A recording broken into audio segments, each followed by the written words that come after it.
Welcome to another episode of Timeless Business and Building Strategies. Today we have Tyler Turnbull with us. Tyler is with Catalyst Surety Partners. Tyler, thanks so much for joining us today. Tony, really appreciate you having me on. Excited to be here. Thank you, sir. Hey, so give us a quick high-level overview of what Catalyst Surety Partners is and what's your role there. No, absolutely. Well, Catalyst Surety Partners, we're a boutique independent insurance agency, but we focus on one product, that's surety bonds, and more specifically, surety bonds for contractors. Tony, I know in your business and many other guests that you've had on are probably very familiar with a bid bond or performance bond or payment bond. We focus on helping contractors maximize their bonding capabilities. So in my role is I'm one of the founders, a co-founder of Catalyst. I can give you a brief background on kind of our story and how I fell into this little niche business of surety bonds, if you'd like me to start there. Let's start first for anyone that is newer to understanding construction principles or to contracting. Explain, when do bid bonds come up? What are they? What are they used for? No, absolutely. A great place to start. So, the bid bond is required on public projects or statutorily required above a certain contract amount. And the bid bond guarantees the contractor must qualify for it and provide it. And it guarantees to the owner, the entity that's bidding the project, and the contractor submits that bid bond with their bid package.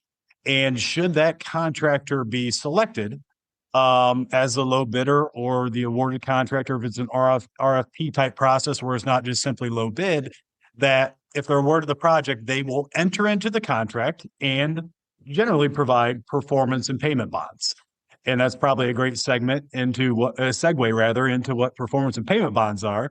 All right. So you low bidder, you get the contract. Awesome. You sign it. Well, when you sign that contract, the public entity and bonds are also required on private work as well. But they're statutorily required in the public space. So it's very, very commonplace there, right? Yeah. So, all right, back to that example. Contractors awarded the contract, sign the contract, turn it in. They have to turn in performance and payment bonds. What the performance bond does, it does exactly what it sounds like, right? It guarantees that the contractor is going to perform everything they've guaranteed to do in the contract to the owner. They're going to build it per spec. They're going to meet that timelines. They're going to perform what they have promised to do. Payment bond. Payment bond guarantees that they are going to pay all their subcontractors, suppliers, laborers, that everybody that touches foot on that job site is going to be fully paid.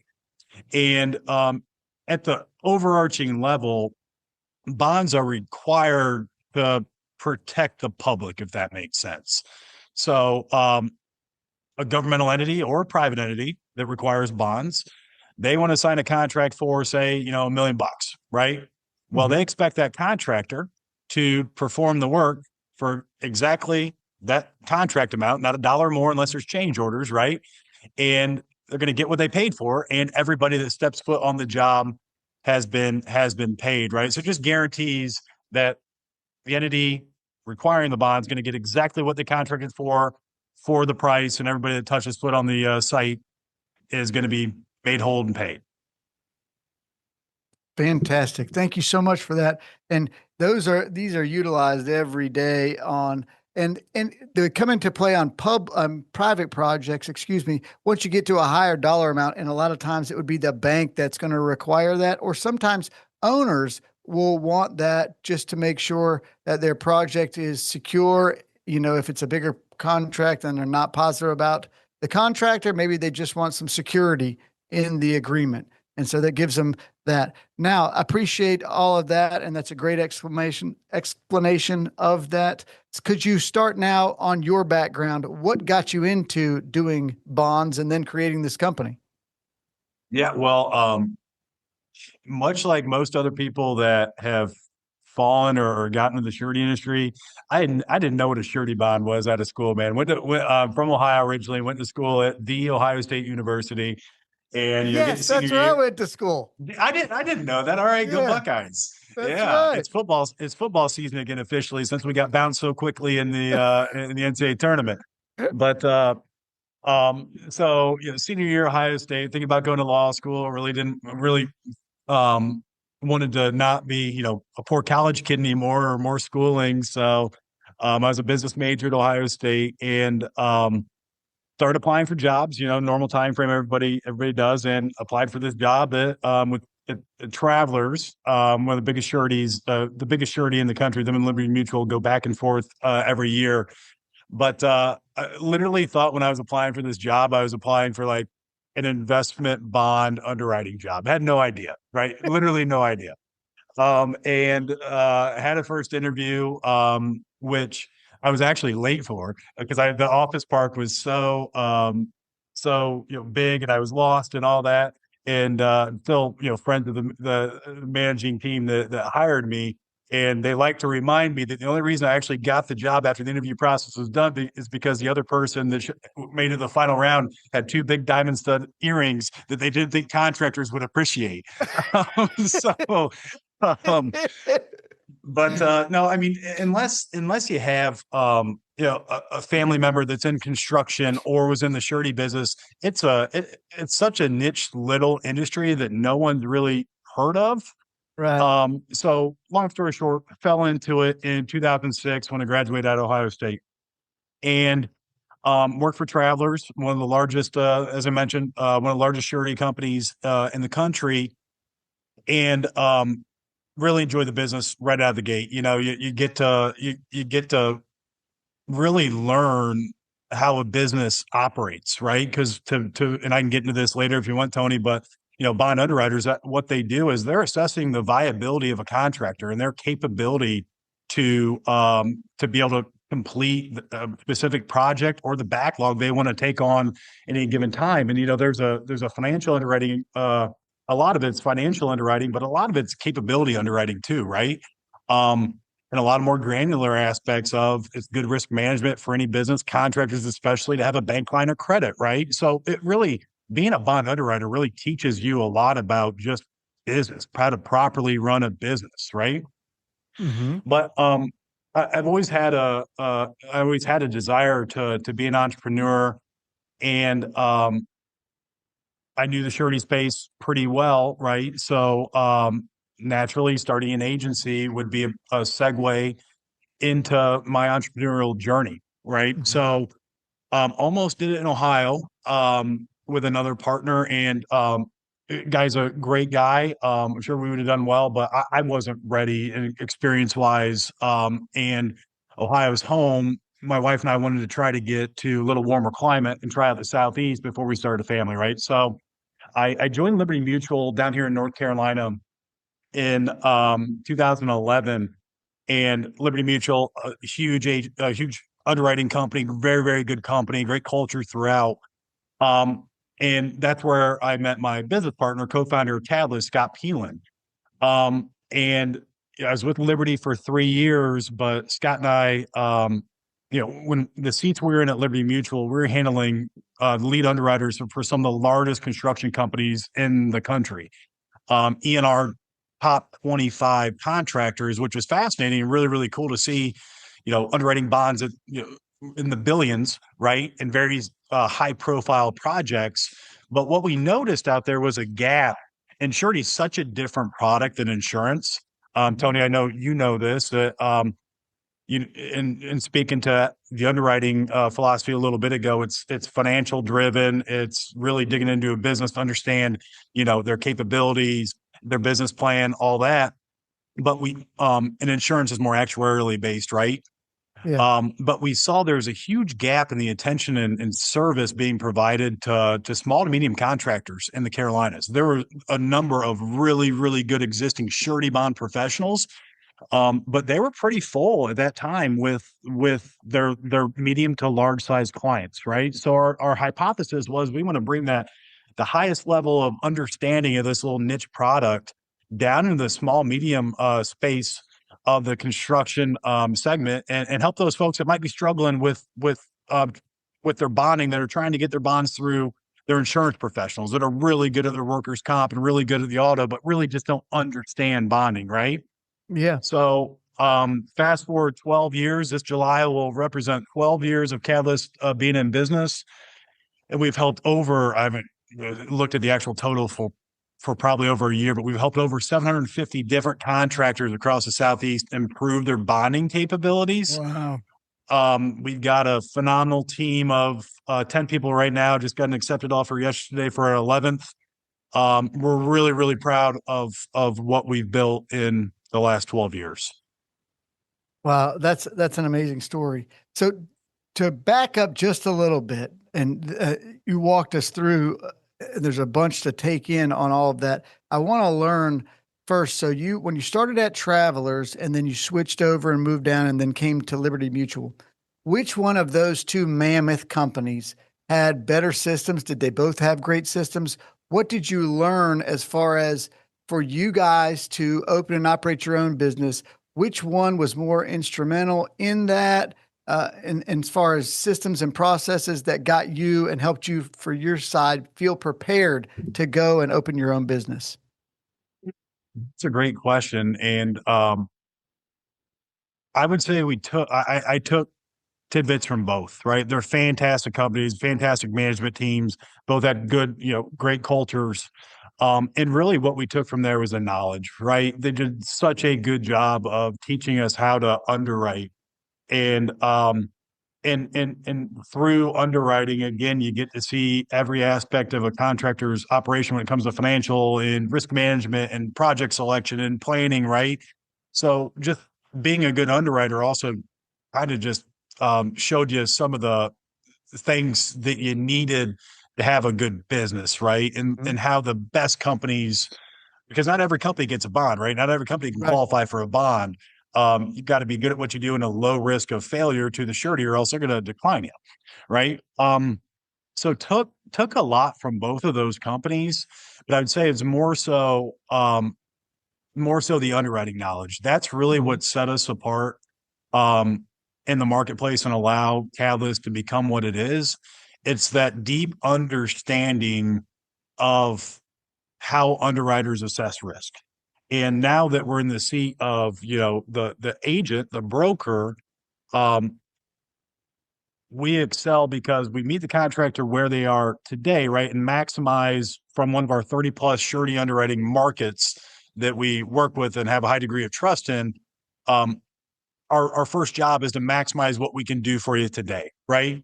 Mhm. But where the rubber really meets the road and where we really excel is if that contractor has a growth plan, right? They need more bonding, and we need to wrap that growth plan in additional bonding support, right? We know exactly what steps they need to take to best present themselves to the surety to maximize that bonding, right? To Yeah. best position them to meet their business objectives. Fantastic. So that segues me into the next piece. So the I think that with any business to be successful, you have to have a good plan, and then as you start that business, the more you're able to niche down and dial in and create some separation from anyone else in a business, that's how you become successful. So what you guys had identified, you and Scott, before you went on your own, was there's a gap here in the smaller contractor and their bondability. With I'm working for these very large companies doing $1 billion bonds, but what about million, $2 million projects? Those people probably were not high priority at this company, right? And then that leaves a gap, and so that you guys filled that gap. And I would say, not to just tout you, but even back when I began, which is in 2007, right? The first time I was really looking at some bondability was around when you were getting started, and I was getting referrals because there was such a lack of availability of someone to help. So you go to the insurance company, they don't really know what the heck they're doing. They're trying to give me some form. They don't even know how to fill the form to even get help. And then I was first introduced to you, and it was just like a warm, like because yeah, like anybody, I'm a contractor. And first time you're doing it, you don't even know what the heck you're doing. So, Tyler, what a great thing that you did for me when I started was you walked me through, well, you've got to do this, and well, what do you need? And here's what you need to do. And you walk a general contractor through the steps, just like you said, of what do you need to do? And then, what's your limit? How do you get a better limit? How do you need to, set yourself up? These are the steps that you need to take. And then we got out of the public work while it was growing in private. And then since I've gone back, Tyler, you've been a great advocate for me growing my bonding capability. And could you dig in a little bit more on what that looks like? Because I think that is where the rubber meets the road on your guys' success. Now, I appreciate the kind words, Tony, and you've been fun to work with. Our process is pretty simple, right? In terms of we try to work with good people first and good contractors second. Does that make sense? Yes, sir. And we're never in a seat to tell. We'll never tell our clients of how to run their business, right? That's not our place. We're here to provide counsel and advice and guidance relative to bonding and anything else that they might want insight on from us, because we do see with our seat our clients, let me clarify that, while we started the company, the focus on small to medium sized contractors, today that represents startups to companies doing hundreds of millions of dollars a year. So we've got capabilities to do a bond of literally any size in the marketplace with the our expertise and the relationships we have with the markets. But it starts with good people, right? Doing the right thing. And um and then it's just doing, obviously we know our stuff really, really well, right? We know the underwriting, the bond underwriting process really well. So we pre-underwrite everything internally before we even go to the surety. So I might get, your financials in, Tony, and um, go back to when we first started working together, right? Like I might get it in and like, I'll come to you and ask the 2 or 3 questions that I know they're going to have a question on when I see the financials and get out in front of it. So that allows us to best position your company when we go to market by proactively answering the financial questions they're going to have by looking at your financial statements, right? But then it's also articulating the plan, right? We want to get to know our contractors and again, meet them where they are, but understand where they want to go. And that's really critical to us, not only to provide guidance to our clients in terms of how we can uh, best support them with bonding to get there, but also to articulate that properly to our underwriting partners. And I think, and I don't know if it necessarily sets us apart. We've always endeavored to do the simple things better, if that makes sense. Mhm. Um, and what that means to us is, well, really, staying true to our core values. And the first one of those is integrity, right? A Mhm. lot of folks out there will tell clients, I don't care if it's surety, insurance, or what business, what they want to hear. We're going to tell you what you need to hear. We're going to tell you the truth. We're not going to beat around the bush and delay giving you news you don't want to hear. We just deal transparently, right?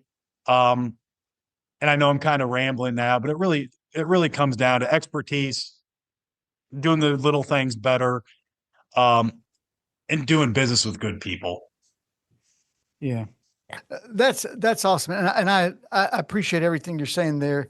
That is great. What I'd like to do now is kind of, I think we have a good understanding on a high level of bonding and surety. Now let's dig in a little bit on business and how you guys have become successful and been in business this long and grown to what you just said, to doing contractors that do hundreds of millions of dollars of construction projects per year, right? So walk us back to you and Scott making your decision, and kind of walk us through your startup. What did that look like? How slow did you grow? What were your struggles initially? And kind of give us a quick overview of your start time, and then we'll work to where you are now. Yeah. So started in July 2014, and we created the brand, rented a really I don't know Was how to it was phrase it this. both? Was it the first time both of you had ever created a Oh yeah, business? no, Okay. first time as entrepreneurs. We're both in big corporate America out of school, but so yeah, started in July 2014 in a really small nondescript office in the Cotswold part of Charlotte. we bought our office furniture in our little 2-room office for a sum total of $20 off Craigslist. My business partner Scott was a big spender. I got mine for free from just picking it up, and Scott, had to spend all this money, $20 on our first office. Right. And our waiting room, and we didn't have a waiting room. We had two offices, one for each of us. So it was small, and the air conditioning didn't work, right? And if we ever had a visitor, we wouldn't let anybody in our house. We'd go meet them for coffee. But if someone did come in, we had like those camping chairs for people to meet us in, right? But I'll say this. I mean, just doing out of the gate, we took the same philosophy of chasing good people versus chasing revenue, right? If you do right by people and you're working with the right people, the money will take care of itself. And we had the patience at the beginning, which is hard, don't get me wrong, Mhm. to take that model, but that allowed us to get a great deal of trust in the underwriting markets. Kind of the antithesis of some of the big brokers out there. And not all, we've got a number of competitors who do business the same way as we do, but a number of brokers out there across the country, they chase revenue, right? And they'll try to beat the underwriters into submission. And our philosophy was the opposite of that, right? But the first 6 months, I mean, man, we didn't pay ourselves. I had a 1-year-old at the time when we started. My wife stayed home from work. I funded my living and my capital that I put into Catalyst to start for my 401k, man. I was truly betting on myself. And we did $14,000 of revenue in the first 6 months. That doesn't feed a baby and that doesn't pay many bills, right? Right. But I'll tell you this, like slowly over the next year, probably took about 18 to 24 months to really be at a place where we pay ourselves not much, right? Just for basic Right. necessities and stuff. Um, but Scott and I talk about it all the time. I don't, and we're having fun today, and we're really proud of where we are. We'll never have more fun than that first 18 months, because Yeah. every bid bond that we had out there, we there's no fee to work with us. We get commission off the premium. If a contractor gets a project and has to provide performance and payment bonds, we get a commission off of that premium they pay, right?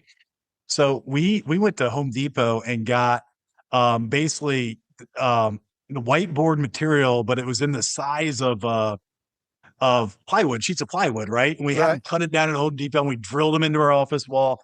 And like we had so little going on where we would write like, all right, ABC Construction bid on, April 1st, potential commission $1,000, whatever, right? Right. And they'd get it, we'd be high-fiving, right? Like it was so much fun just to see as an entrepreneur, I know you get this, Yeah.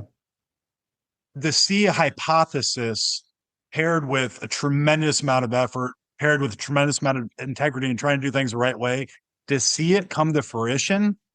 There's not many better feelings in the world beyond having a kid, getting married or whatnot than Right. that. Like Yeah. that's why we'll always refer to our struggle years, financially, to the most fun we've ever had. Yep.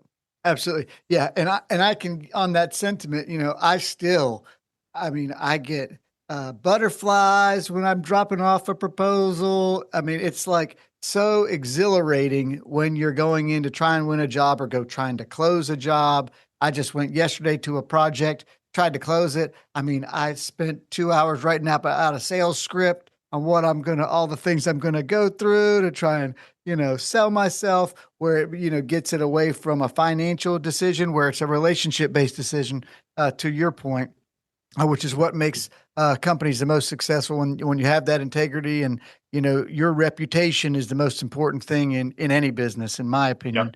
So And then the next phase, I'll kind of mesh, that startup phase and viability and all that to where we are today.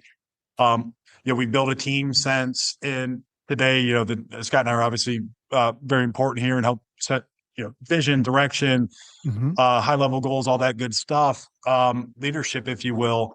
But Catalyst is what it is today. And we're very proud of what we stand for in the marketplace, not only to our clients, but our underwriting markets, underwriting partners. It's because we've just been incredibly fortunate with the standard of individuals that comprise our team. It's just, good people that are really good at their craft, that work really, really hard, but could also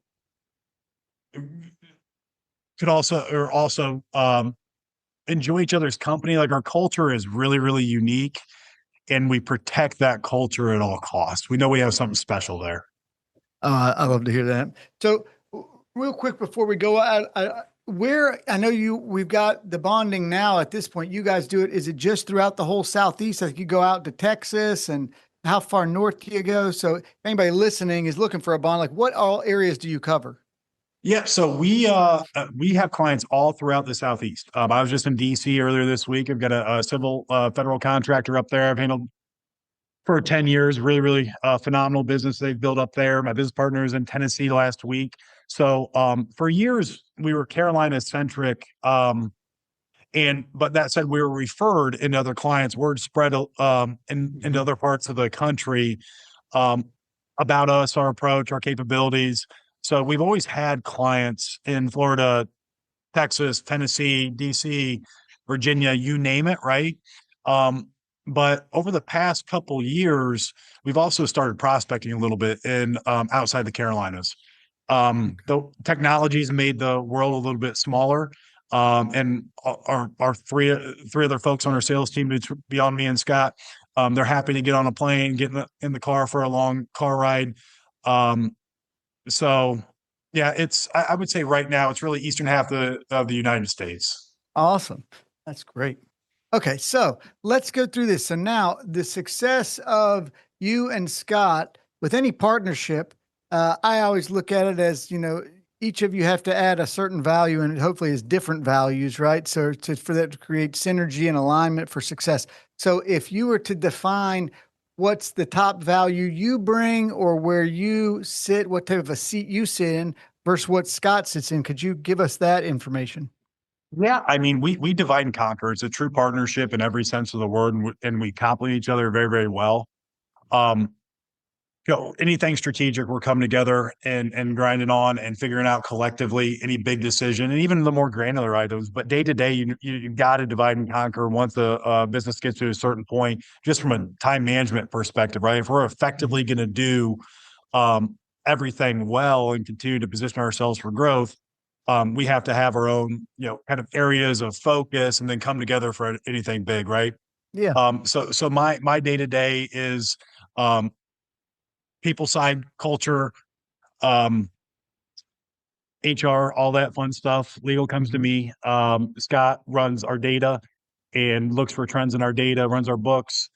So that's from a high level, and that's where we complement each other well. We think about things differently. We approach things where I'll come in as maybe pie in the sky and too high level, and Scott will be grounded, more so in the granular details and tell me I'm an idiot. And Uh-huh. but that said, given just our natural tendencies of how we approach something, Right. when we come together, we get to the right spot. And if we were the same person, in terms of that approach, it it wouldn't work as well as it has. That's great. So yeah, so I don't know if we didn't get into this. Do you guys operate under EOS or any type of specific operating system? Because based on what you're telling me, you sound like you're more the visionary. He's more of like an integrator type. Do you ever aspire to any of those type of I things? wouldn't say that. No, we both are visionaries together, if you will. It's Okay. just more so anything big strategic that we're looking to do. It's a collective conversation. It's more so um and then implementation too. If it's data driven or tech driven, he'll be spearheading that. If it's people driven or culture driven, I'll be spearheading that. So it's really truly unique in the sense of like um it is a true partnership and Well, I we believe that. yeah. So that sound, but I would say that sounds like a visionary and an integrator. That's we me, don't but we that's don't me. no we don't I wouldn't call myself visionary by any sense of the imagination. And no, it's worked really, So really well. And does he like to do selling? oh yeah, no, we both have our own book of clients and sales responsibilities as well. So that's why it's unique to be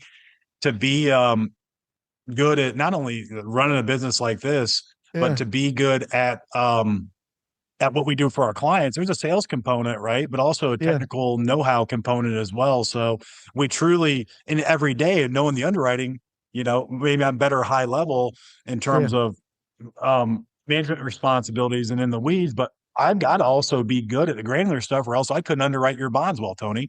Right. And then same for him. He's got to That's be a good underwriter and good at the sales side. So truthfully, like we have to both be good at A lot of both different things. functions. Yeah. So tell me It's now, unique. so we've got a team of 10 going on 11. So kind of what is your business structure? Could you kind of give us a high level of that? Yeah. So we've got, a sales team and an operations service team, right? And it's a clear, and we obviously we do come together and effectively operate as a team overall. But the core aspects of the business is we've got to have, um, a team of agents, on the sales team that know the underwriting very, very well, right? In order to properly position their clients with underwriters to negotiate and then maintain the bonding programs for their clients, right? Mhm. But then, all right, well, cool. Sales team is not done. The job's never done. But all right, we've got this new client and they're set up on this program, and we've done a great job on the production side, on the sales side. Well, that's just half the battle. Now we've got to provide great service, right? Yeah. So the service team handles everything behind the scenes in terms of getting bonds approved, documenting files, issuing our physical product, which is a piece of paper, and they both have to operate at a very high level for it to work as well as it does. Because at the end of the day, our product is a piece of paper, but we're a service business. We are a Right. service business, and our product is our people, right? With a service business. And we have ever since we built a team, our goal is to be the best service provider each of our clients has, not just relative to bonds and insurance. We want to be the best service provider you have versus your internet provider versus your tech people versus whatever. That means being consistently responsive, consistently transparent, and just consistently going back to what we talked about earlier, consistently doing those little things better than other service providers. So, and how it operates, the sales team report up to me and Scott.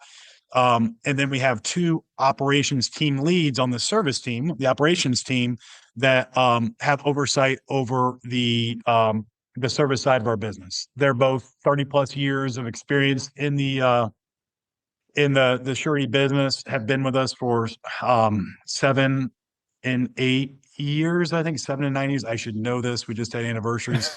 But they are absolutely phenomenal and great leaders for the rest of our service team. Oh man, that's so funny.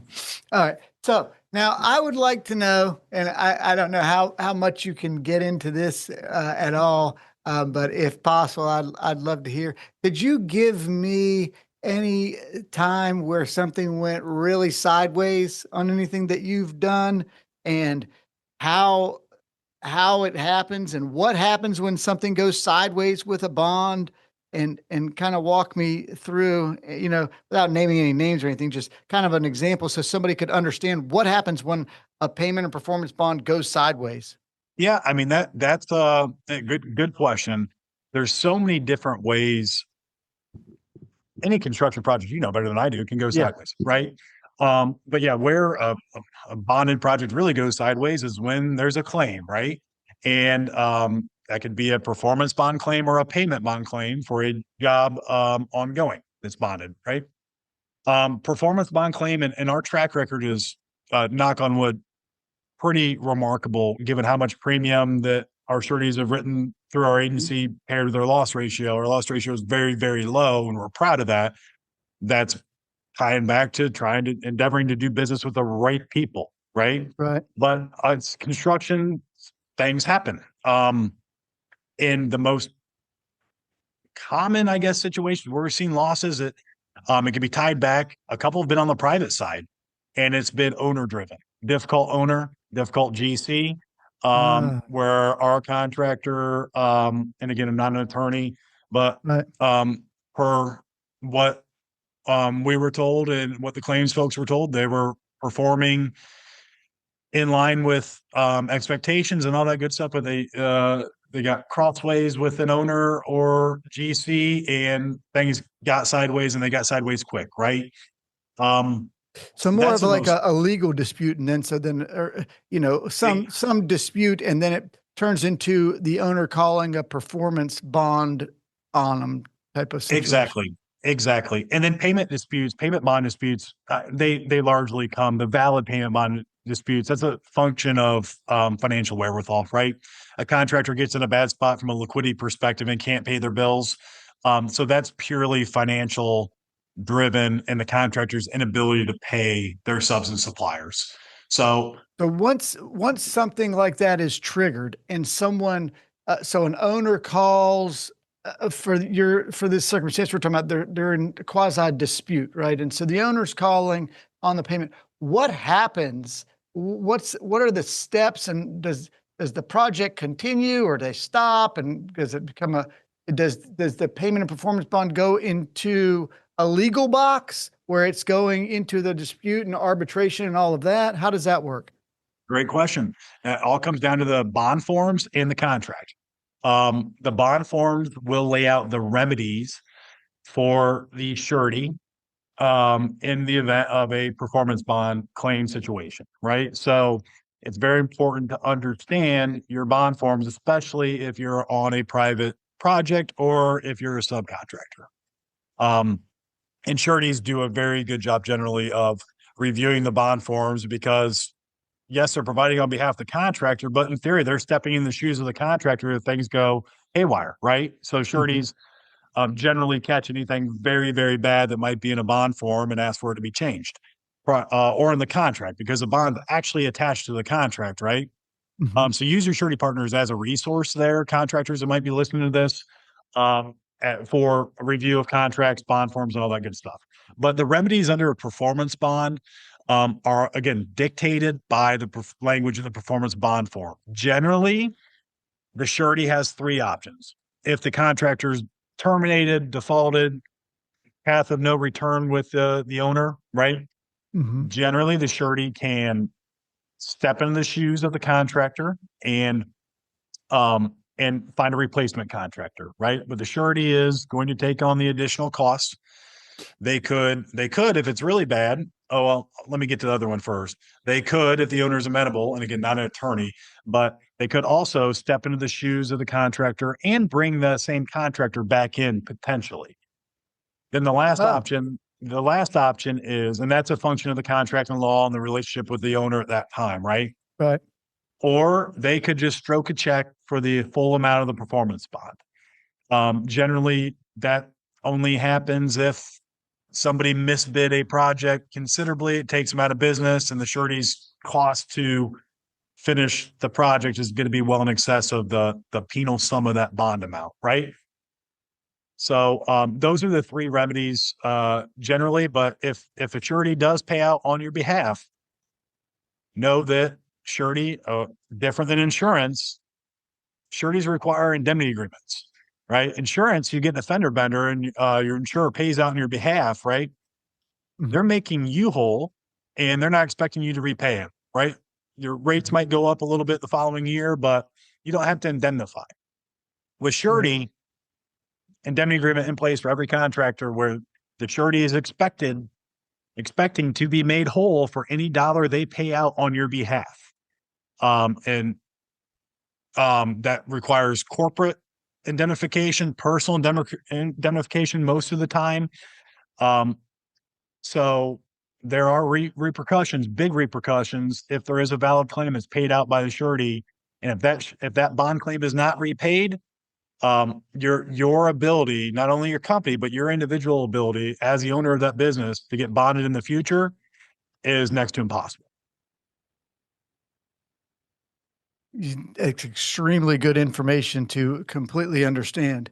So another thing, so this is the performance side of it, and that's critical. Another thing that I've encountered quite frequently as a contractor is um, when you have a bond and then you have subcontractors that don't have a bond and you're guaranteed to pay.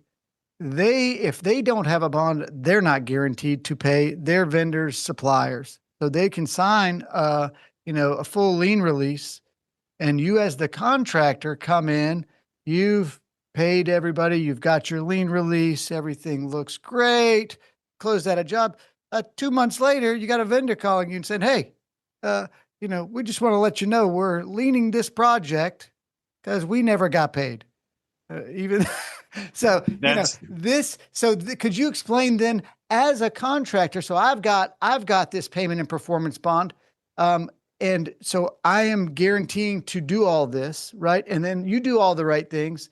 So what I walked through, tell me what do we besides getting that bond? What should you do with these subs as you're getting into larger projects? I mean, I'm glad you brought that up. We work with a lot of growing contractors, a lot, and that's the most fun for us. And don't get me wrong, if you're doing $50 million now and want to stay there forever, cool. We appreciate your business, but as an entrepreneur, like I love the growth phase, and I love seeing contractors succeed and being a small part of that as they grow, right? But Mhm. with that, we get to see a lot of the good and the bad and the ugly, not only as contractors grow, but just how they operate, right? And there's a few really key areas um, that I would argue the owner has to maintain at least a visibility in or a say in as a company scales. You lose span of control as you scale, right? Naturally, you need more people, and you need to rely on people to do four tasks, right? Right. But sub risk management is one of the areas that the owner has to have a voice in, right? No matter how good your people are and how much you trust them, because improper subcontractor selection or risk management is one of the key aspects that can take your business down, right? Or make it hurt very badly. Now, with that situation where you're bonded and your sub's not bonded, that's common, man. We see the most common payment bond we see is exactly the scenario you just outlined. You pay your sub, they don't remit payment downstream, and months later you get this surprise payment bond claim from a fourth tier sub you've never heard of, right? Right. Um, first sub risk management starts with sub selection, right? How robust is your pre-qual process? What does that entail? How familiar are you with this sub? Then it comes down to, your subcontract. You need to have, as you scale, to be some of the best money you've ever spent. Invest in a very good construction attorney, not your attorney up the street, but an attorney that specializes in contract law at a high level to meet with you, understand your business, and draft you a good subcontract. Okay. But a good subcontract is not in that situation. That's not enough. That's not enough, right? Right. Also having that payment protection. Bonding back subs, we would recommend it. Now, does it make sense to bond back every one of your subs? No. Critical path subs, large subs, new subs to you? Yes, right? Or some other, joint check mechanism or whatnot. So, even again, more of the story, sub risk management, the owner always to do it best and to insulate yourself from an Armageddon situation. As you scale, the owner's got to have visibility and to say in sub risk management, a great pre-qual process, a rock solid subcontract, but also proper risk transfer in terms of a financial mechanism via bond, via joint check, or whatnot. And this is probably to me one, if any, as contractors are listening to this, this is probably the most important thing of our whole conversation for your protection. So you get that bond, so you're beholden to all this, right? And you get that when you pay that sub and this sub, and you don't have the transparency of the sub, paying all those vendors, and this comes back to you. It is doesn't matter how good your subcontract master agreement is or this project agreement, you're liable. And so the only way to protect yourself in that situation is for them to have a bond. That's really it. Yep. Otherwise, you know, you're playing Monday morning quarterback and you've got to pay that money. If you can get the sub to somehow pay you back, great. But you Yep. know, doing your due diligence up front is extremely important. Understanding the financial viability of this subcontractor. Is this the biggest job the subcontractor's ever done? Does he have the manpower to perform this project? Getting all that information is a lot easier on the front side than trying to figure out how to get your way out of, $100,000 invoice from a vendor on the backside. Yep. Absolutely. So again, back to key point of that, invest in a good construction attorney as well, not only for that subcontract, but also understanding on a private job, how many layers do we need lien releases, right? Like all that stuff. Try to have a standardized process that is rock solid that insulates you as much as possible beyond getting a bond from those subs. Awesome. Well, Tyler, it's been a great conversation today. I feel like we've gotten a lot of information for people to dig into. I sincerely appreciate you coming on and chatting with us today. It's been a lot of fun getting to know more about your business and your background into it. So thanks so much for chatting with us. Now, if people want to get in touch with you, what is the best way to reach you? Yeah, I would say via our website, catalystsurety.com. And we've got, you can learn a lot more about Catalyst, our origin story, our history, what we do, our value proposition to contractors, or Fantastic. directly, you can email me. Email address is just first name dot last name, Tyler.Turnbull at catalystsurety.com. And no, Tony, I appreciate you having me on. It's been a fun conversation. I could talk for hours. Sorry if I rambled. I'm known to do that, but I could talk for hours about what we've seen in our seat and best practices for contractors as we see them as they scale. So I appreciate the opportunity. Yeah, it's been a lot of fun. Tyler also spends a lot of time on LinkedIn, so you can catch him on LinkedIn as well. And we'll put all the information in the show notes so people can reach out to you directly. Tyler, thank you so much for jumping on with us today. I sincerely appreciate you. Hey, Tony, thanks again. Have a great day, sir. You too.